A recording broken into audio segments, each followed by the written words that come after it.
என்ன மக்களே, இன்னைக்கு எபிசோடு எப்படி இருக்கு? ப்ரோமோ 2 ப்ரோமோவும் பார்த்துட்டு அப்படியே வந்து பிரமிப்பாய் போய் இருக்கீங்களா? என்னடா நம்ம எதிர்பார்த்தது வேற, நடக்கிறது ஒன்று அப்படின்ற மாதிரி இருக்கா?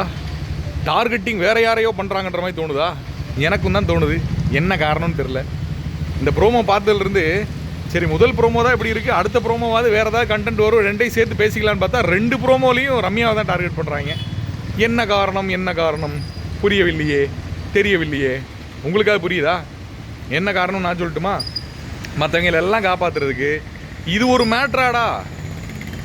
ஏடா பக்கெட்டை தூக்கிட்டு வந்து வச்சு மேட்ராடா? அதை ஒரு நாள் ஓட்டி அதை ஒரு ப்ரோமோவில் ஓட்டுறீங்களடா. கேவலமாக இருக்குடா டேய், சத்தியமாக கேவலமாக இருக்குடா. மக்களை உங்களோட கருத்துக்களை என்னன்னு கமெண்ட் செக்ஷனில் பதிவு பண்ணுங்கள். ஏன் நான் இதையும் பதிவு பண்ணுறேன் அப்படின்னா, இன்னைக்கு ப்ரோமோ இருக்கிறத பார்த்தா வந்து எபிசோடில் வள்ளல் என்னன்றது தெரியாது. நான் வேற வெளியே வந்திருக்கேன், எபிசோடு பார்ப்பேன். கன்றாவியாக இருந்துச்சு அப்படின்னா நாளைக்கு காலையில் வீடியோ போடுறேன், சரியா?